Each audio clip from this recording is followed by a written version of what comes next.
नमस्कार, आप देख रहे हैं द CI न्यूज। देश दुनिया की 25 बड़ी खबरों में स्वागत है आपका। चलिए जानते हैं आज देश दुनिया की 25 महत्वपूर्ण और बड़ी खबरें।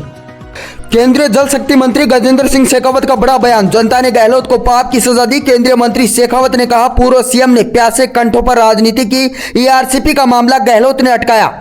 लैंड फॉर जॉब केस में लालू से ईडी की पूछताछ जारी। पटना ईडी ऑफिस के बाहर समर्थक जुटे। CRPF बुलाई। सरकार से बाहर होने के अगले दिन हुआ एक्शन। जमीन घोटाला दिल्ली में हेमंत सोरेन के घर पहुंची ईडी। 31 जनवरी को पूछताछ के लिए तैयार सीएम। रांची में सीएम हाउस बीजेपी ऑफिस की सुरक्षा बढ़ाई। मालदीव में प्रेसिडेंट के खिलाफ महाभियोग लाने की तैयारी। रिपोर्ट में दावा, संसद में हंगामे के बाद पार्टियों का फैसला, 34 सांसद करेंगे समर्थन। जयपुर विधायक बालमुकुंद आचार्य के खिलाफ जयपुर में छात्राओं ने घेरा थाना। बोली, बाबा स्कूल के कार्यक्रम में आए थे, हिजाब को लेकर दिया विवादित बयान, नारे भी लगवाए। राजस्थान प्रदेश की 3 राज्यसभा सीटों पर चुनाव 27 फरवरी को। 2 सीटों पर बीजेपी, 1 पर कांग्रेस के जीत के बन रहे समीकरण। मैं गारंटी देता हूं 7 दिन में लागू होगा CAA। केंद्रीय मंत्री शांतनु ठाकुर का बड़ा दावा। ममता बोली, यह उनकी राजनीति, हमने सबको नागरिकता दी। राजस्थान में लंबे समय बाद हुई बारिश। गंगानगर और हनुमानगढ़ में घना कोहरा छाया। 48 घंटों में बरसात की संभावना।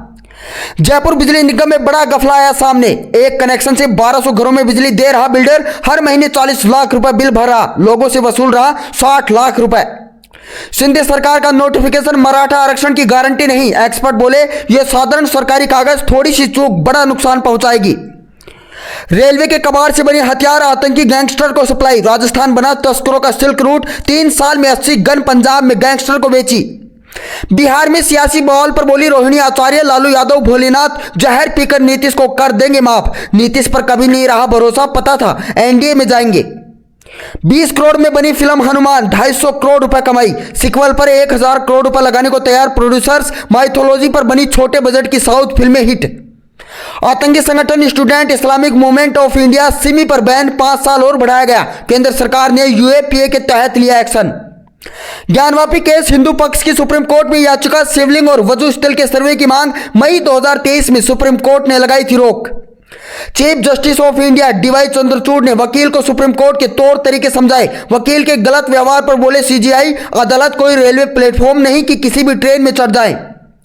कर्तव्य पथ पर बीटिंग रिट्रीट सेरेमनी। 31 धुने बजा रहे तीनों सेनाओं के बैंड। राष्ट्रपति, उपराष्ट्रपति और प्रधानमंत्री मोदी भी मौजूद। महाराष्ट्र में अजीत पवार गुट के बागी विधायकों की अयोग्यता का मामला। सुप्रीम कोर्ट ने विधानसभा स्पीकर को फैसले के लिए 15 फरवरी तक का दिया समय। सुप्रीम कोर्ट में 108 फीट ऊंचा हनुमान ध्वज हटाने पर विवाद। बीजेपी कार्यकर्ताओं ने प्रदर्शन किया। CM बोले, मंदिर में ध्वज लगाएं, हम सपोर्ट करेंगे।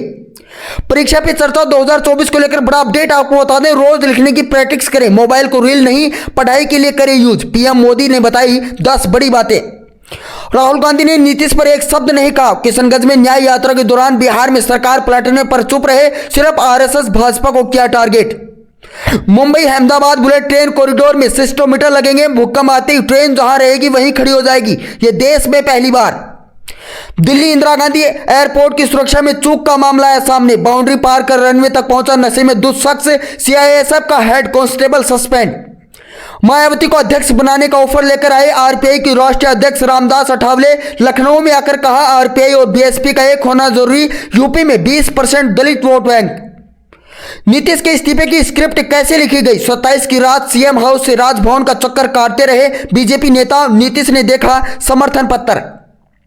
भारत में चीनी राजदूत के 15 महीने बाद नियुक्ति संभव। गलवान झड़प के कारण अपॉइंटमेंट में देरी। 2022 में पूर्व एम्बेसडर का कार्यकाल पूरा हुआ था। NDA छोड़ने के सवाल पर भड़के जीतन राम मांझी। पत्रकारों को अपशब्द बोले, जूतों से पीटने की बात कही, इंटरव्यू बीच में छोड़ा। दल बदल कानून पर पुनर्विचार के लिए बनेगी समिति। मुंबई में लोकसभा अध्यक्ष ने की घोषणा। महाराष्ट्र विधानसभा स्पीकर राहुल नार्वेकर इसके अध्यक्ष होंगे। भारत जोड़ो न्याय यात्रा सिलीगुड़ी पहुंची। राहुल गांधी बोले, बंगालियों को अन्याय के खिलाफ लड़ने के लिए आगे आना होगा। कल बिहार में प्रवेश करेगी यात्रा। UGC के ड्राफ्ट की गाइडलाइन पर कांग्रेस को है सहमति। जयराम रमेश ने कहा, यह SC ST और OBC के आरक्षण को खत्म करने की साजिश। CRPF जवानों से बोली लालू की बेटी, पापा से मिलने दीजिए। पटना ईडी ऑफिस के सामने समर्थकों ने कहा, शांत रहिए नहीं तो और समय लगाएंगे।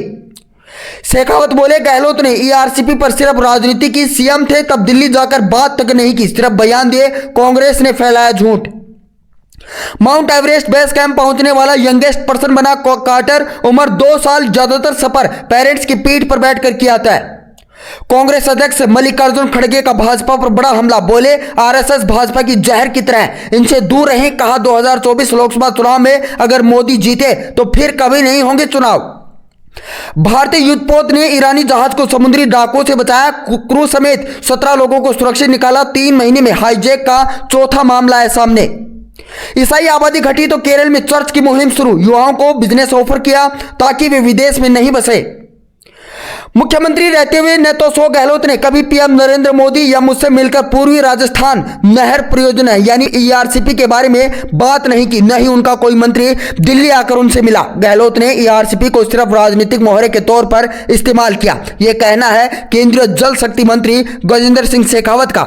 शेखावत ने कहा कि जब मैंने अपने मंत्रालय के तहत 2023 में हुई बैठक में इसके बारे में बात की तो तत्कालीन अतिरिक्त मुख्य सचिव सुबोध अग्रवाल जल संसाधन ने मुझसे कहा कि हमें ईआरसीपी पर काम करने के लिए सीएम स्तर पर राजनीतिक मंजूरी की जरूरत है, लेकिन वो मंजूरी नहीं मिली। ऐसे में जब राजस्थान और केंद्र दोनों जगह डबल इंजन की सरकार बन गई है तो ईआरसीपी को लेकर मध्य प्रदेश, राजस्थान और केंद्र सरकार के स्तर पर एमओयू मेमोरेंडम ऑफ अंडरस्टैंडिंग होना संभव हो गया है। शेखावत ने ईआरसीपी को लेकर मीडिया से बातचीत की।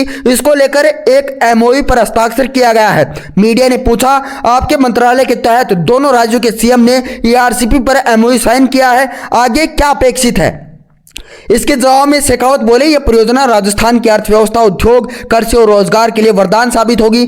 भास्कर ने पूछा ईआरसीपी काफी समय से चर्चा में है, अब तक क्यों नहीं बन पाई सहमति? क्या राजनीतिक इच्छा शक्ति की कमी थी वादा? तो इस पर शेखावत ने कहा कि नदियों को जोड़ने की योजना मूल रूप से पूर्व पीएम अटल बिहारी वाजपेयी की योजना थी, लेकिन राजस्थान और एमपी दोनों राज्यों के बीच सहमति नहीं बन पाने के कारण यह काम पूरा नहीं हो सका। इसके बाद में राजस्थान की पूर्व सीएम वसुंधरा राजे 2013 से 18 के बीच इसका खाका तैयार किया गया था, लेकिन सरकार बदल गई और अशोक गहलोत सीएम बन गए। उनकी जिद के कारण यह योजना सफल नहीं हो सकी। गहलोत इसे राजनीतिक प्रतीक के तौर पर इस्तेमाल कर रहे थे, इसे लेकर बार बार राजनीतिक टिप्पणियां भी करते थे। जब मैंने ईआरसीपी के बारे में पीएम नरेंद्र मोदी से बात की तो उन्होंने एक रास्ता सुझाया। बाद में हमने देश भर के जल विशेषज्ञों से बात की। दोनों राज्यों के इंजीनियरों ने एक साथ बैठकर चर्चा की और इस तरह समाधान निकला। गहलोत और कांग्रेस सरकार ने जनता के प्यासे कंठों पर राजनीति की, जिसकी सजा जनता ने उन्हें विधानसभा चुनाव में दी। शेखावत का कहना है कि पूर्व सीएम अशोक गहलोत ईआरसीपी को राजनीतिक मोहरे के तौर पर इस्तेमाल कर रहे थे।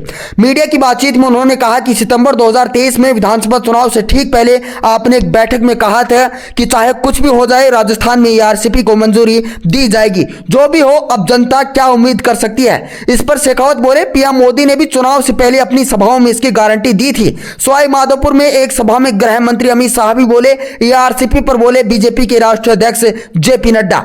इसी तरह मैंने भी वादा किया था कि अगर राजस्थान में बीजेपी की सरकार बनी तो चुनाव के बाद पहली कैबिनेट बैठक में इसे मंजूरी दिलाऊंगा।